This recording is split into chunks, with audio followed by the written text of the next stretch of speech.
Welcome to southern Nevada, and you're flying 45 miles south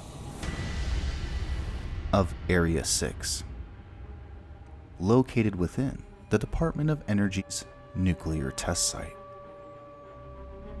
This is where they test nuclear devices. Over 1,000 nuclear explosions have detonated at the location. And at Yucca Lake, you'll also find Lockheed Martin's aerial operations facility, where we captured this craft.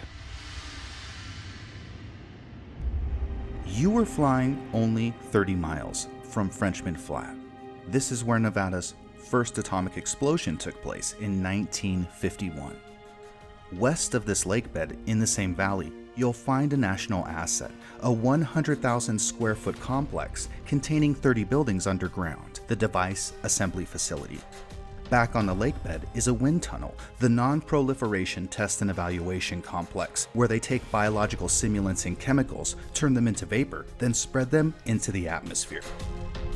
Wanting to know more about this location, Tracey and I are headed 20 miles away, where we'll skywatch for UFO sighting activity.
Tracey and I will begin our investigation during the day. And today, we're headed to an unincorporated area named Johnnie. Immediately, we were greeted by a pair of donkeys.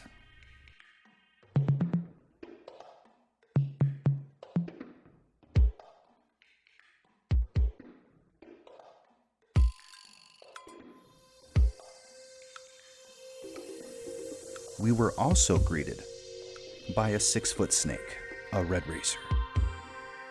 Red racers are faster than most people, so don't think about running. The geography in this area is filled with rocks that date back up to 1.5 billion years ago. We're driving in this location, attempting to get to the entrance of the nuclear test site. It's also named Mercury. We came across a no trespassing sign, so we immediately turned around. An additional reason for us skywatching at the Crystal Road Highway 160 intersection is Yucca Mountain. Located roughly 30 miles away from the intersection is an underground nuclear waste repository. Tunneling began here in 1994.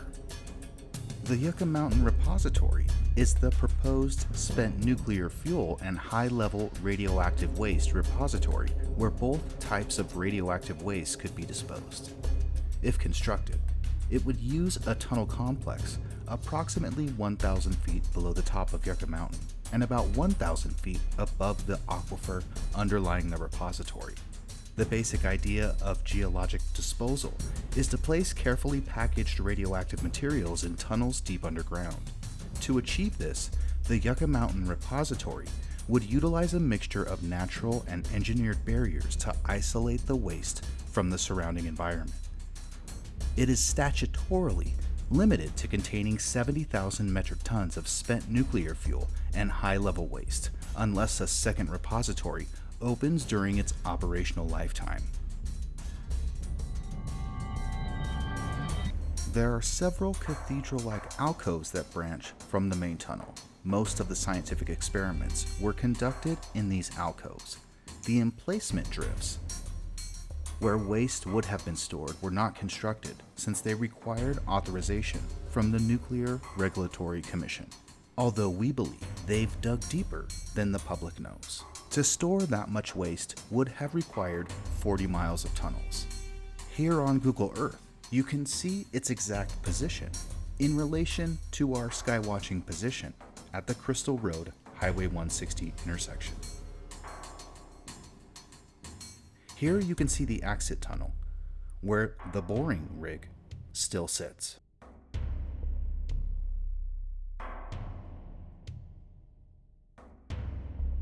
When looking at satellite imagery of the nuclear repository, something catches our eye.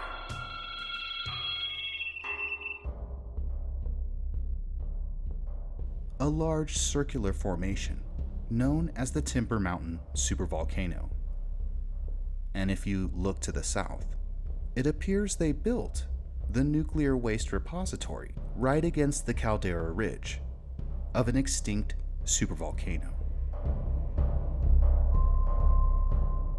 We captured the National Nuclear Security Administration running some type of survey over the Timber Mountain supervolcano. Did they puncture into the supervolcano? Is it about to explode? It was once extinct. Is it reactivated? Tracey and I managed to capture an image of this aircraft as it left the restricted area.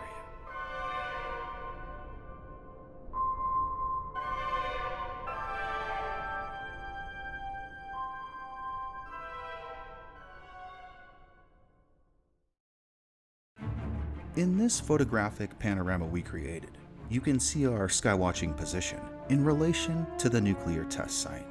And that sand-colored mountain you see in the background is Area 27. Zooming in using Google Earth, we can see that this mountain overlooks Frenchman Flat. Area 27 itself contained the Super Kukla neutron pulse reactor, which simulated nuclear war, and we believe they used special guns and the prompt burst reactor to shoot prompt neutrons at nuclear weapons on Frenchman Flat.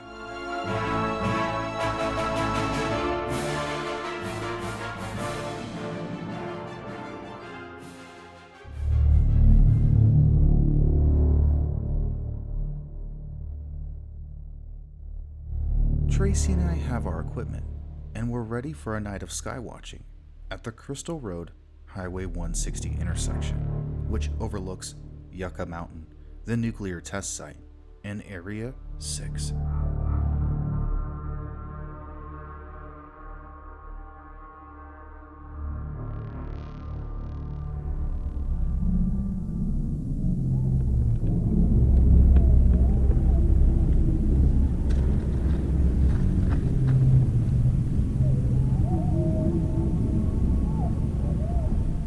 Skywatching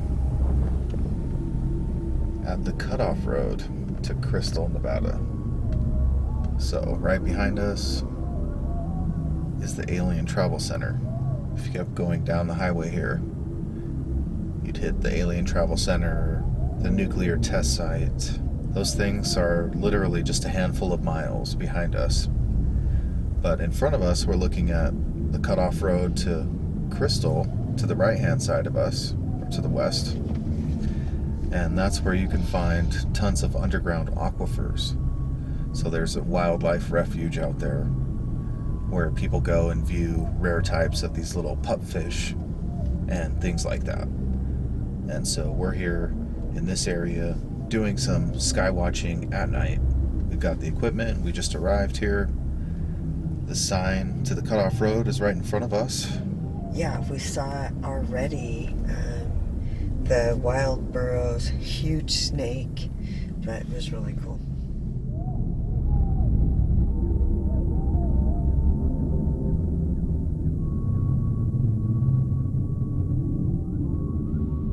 We used our equipment to take photographs and video of the night sky.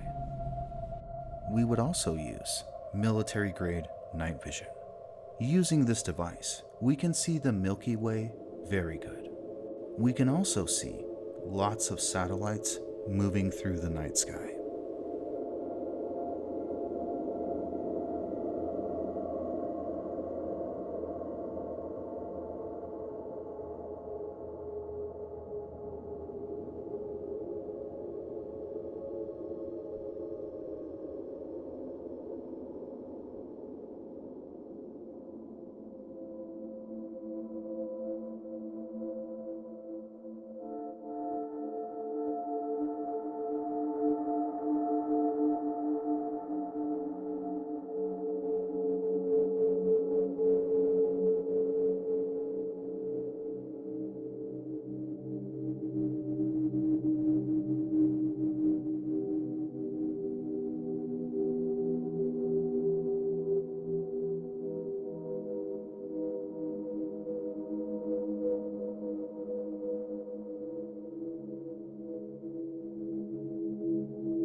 Suddenly, something captured our eye in the military-grade night vision.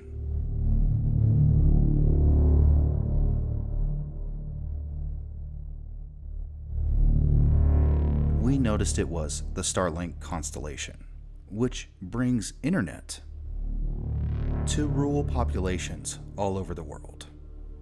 But what made this sighting different was some type of object floating right along with the Starlink. It appeared to be halfway in between two of the regular satellites. And unlike the Starlink satellites, which tend to never blink, this one had a flashing effect, similar to the old Iridium satellites.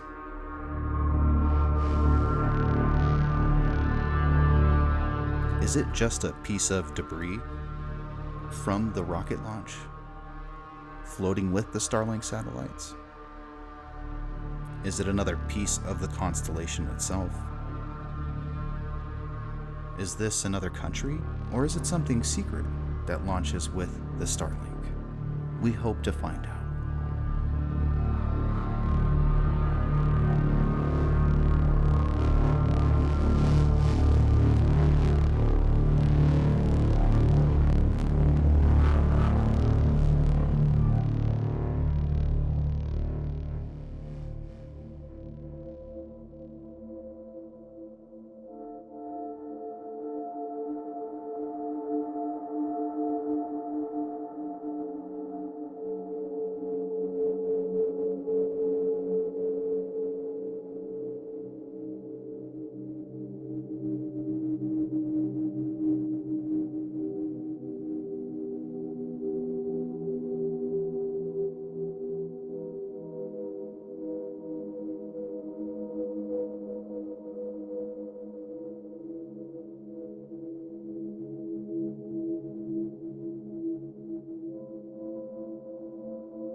After analyzing all of the photographs and video footage, the Starlink capture was the best sighting from this investigation. But we hope to continue looking into this area and watching the sky above.